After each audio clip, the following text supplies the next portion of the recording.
Magandang tanghali mga kabay. So ito po yung estimate ko sa araw na to.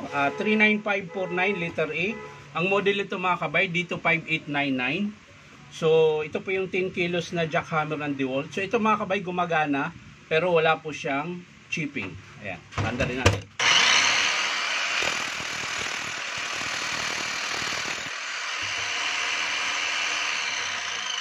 So dinidiin ko na.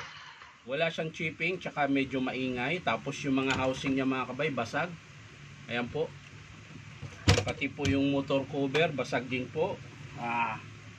Handle, ayan, isa din yan. Tapos yung dulo, yung cap, tsaka yung sleeve niya, ayan. Basag na rin. So, papalitan na rin natin yan. Ayan.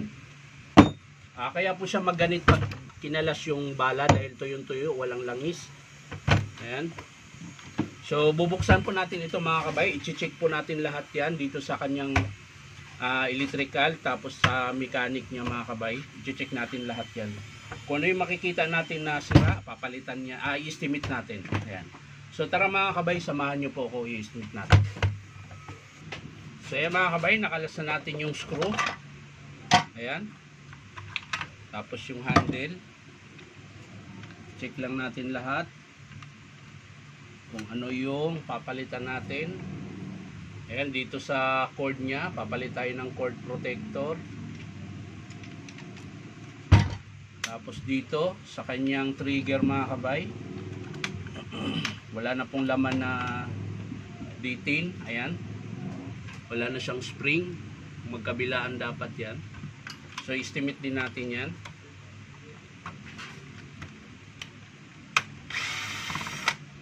So tingnan din natin yung armature.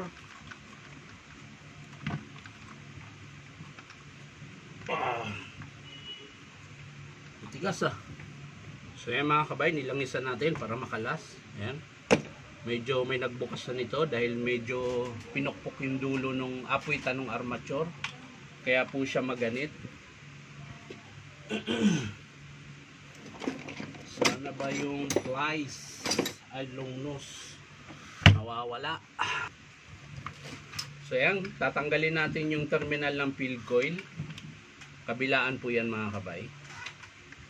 Para po maayos natin pagtanggal yung wire. Ayan.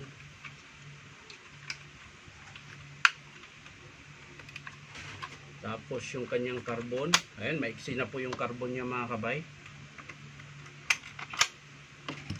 So kailangan na rin palitan yan.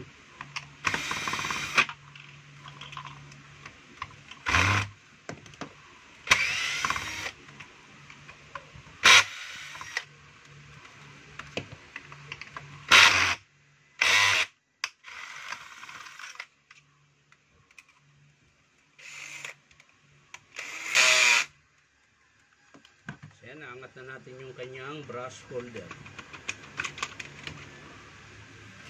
So sa brush holder niya mga kabay, okay pa. Hindi pa naman baluktot. Okay pa yung spring. Tapos sa armature niya mga kabay, ayan, malalim na po siya. Ayan. Gumagana pa rin naman siya, kaso lang baka hindi na rin ito magtagal. Ayan po. Mapapansin nyo, dumilim na naman yung cellphone ko. Hoy, lumiwanag ka na. Ayaw talaga.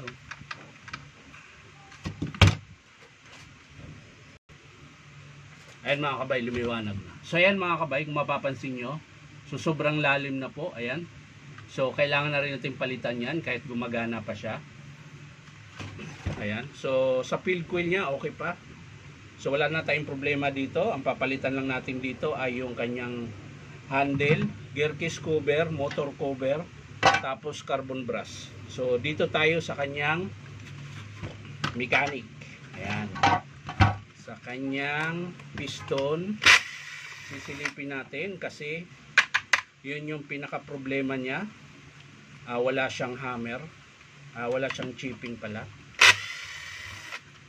So gumagana siya pero wala siyang chipping. So una nating tingnan yung sa bandang connecting rod. Ayan. So andyan pa naman yung connecting rod yung mga kabay. Ayan. Kung mapapansin nyo, buo pa po. Ayan. Pero, ayan po. Ang lakas po ng palag. So, maaaring sira na po yung pinakasuksukan ng crankshaft niya. Kaya po ganyan. Pero, hindi lang po yan ang problema. So, ano ba yun? Ayun. So, kailangan natin kalasin ito.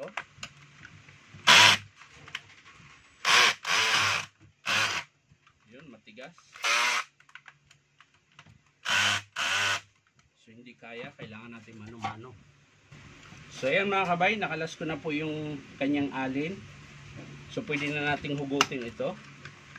Unahin natin dito sa dulo. Ayan, tuyong-tuyo mga kabay, wala po siyang langis. Ayan. So ito po yung dahilan mga kabay kung bakit wala siyang chipping. So ito po yung problema kapag natuyuan. Ayan, wala na po siyang langis. So nalulusaw po talaga yung connecting rod niya. Ayan, mapapansin nyo mga kabay. So ayan, buo po yung i-estimate natin dyan. Connecting rod, ito yung connecting rod, ito yung piston, tsaka o-ring. Kasama po yan sa piston kit assembly. Ayan. So sa crankshaft niya mga kabay, alugin natin. So okay pa. Ayan. So maganda pa po, wala pa pong problema. Yung cylinder niya mga kabay, silip natin yung cylinder. Ayan, medyo punasan lang natin.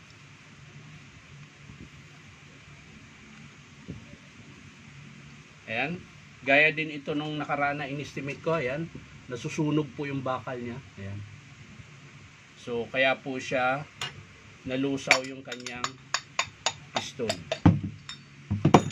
So ayan mga kabay, tuyong-tuyo yung striker, wala po siyang langis. So yung cylinder niya mga kabay, okay pa naman yan, lilinisin lang yan.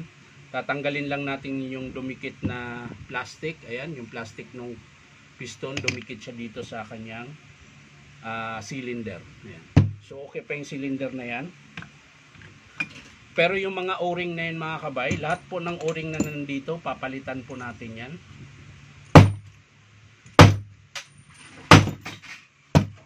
Tigas ah. Ang tigas mo.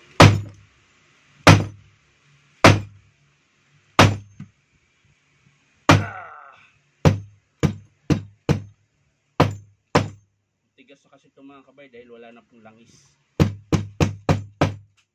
Kaya medyo may katigasan na. Ayan. Mapapansin nyo, ayun oh. Punit-punit po yung o-ring niya.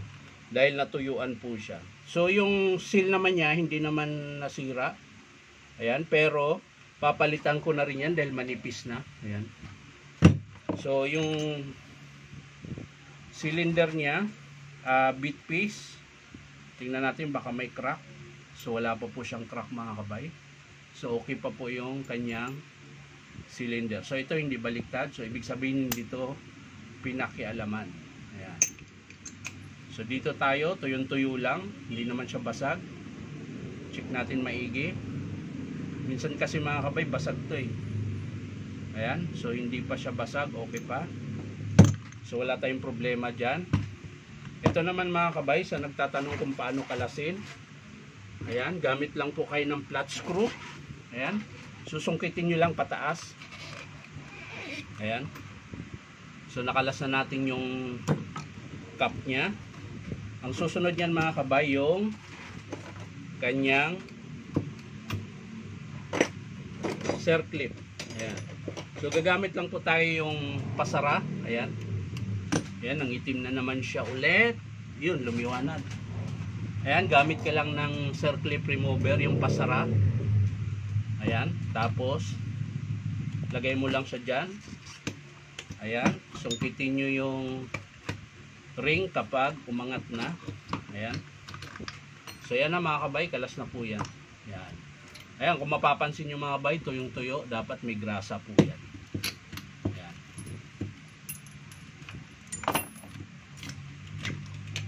So yung sleeve minsan mga kabay, basag. Ayan o, basag o. Kaya ako po siya kinalas mga kabay dahil dito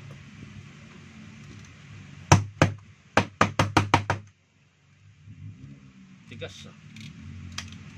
Nabasag na kasi. Kaya hihirapan na siya lumabas. Yun, baliktarin na lang. Ayan po. Durog-durog po yung sleeve niya. Ayan. Sa spindle naman, okay pa. Ayan, okay pa yung... Ayan. So, ang pinakasira nito mga kabay, ito, sleeve. Ito, sleeve din ang tawag. Pare sila dito. Sleeve bearing. Ayan. So, yun po yung papalitan. Connecting rod. Ayan, assembly, piston kit. Yung o-ring sa cylinder 1, 2 3, 4 saan ba isa? 4 5, pang-lima yung sa kanyang cylinder. Saan ba yun? Ayun, ito. Yan po yung papalitan. Yun yung papalitan natin dito sa bandang mechanic nya. Ulitin ko lang. Connecting rod, o-ring sa cylinder. Ayan. Tapos dito sa kanyang front housing, hindi naman siya basag mga kabay. Tingnan lang natin kung alog. Pwede pa. So okay pa yung sleeve nya. Ayan. Tapos dito yung armature, carbon brass, gear case cover, motor cover, tsaka yung kanyang handle. Ayan. At syempre yung kanyang cord protector. Ayan. So yung cord nya hindi ko muna palitan. Baka may extension naman sila doon, kaya hinayaan nila yan. Cord protector, yan po yung palitan natin. Carbon brass. Ano pa ba? So yan lang mga kabay. So hindi ko na po ipapakita kung paano buuin mga kabay. Papakita ko na lang sa inyo mga kabay kapag in-approve ng customer. So maraming salamat mga kabay sa panonood at pa-like and share na rin po. Bye-bye.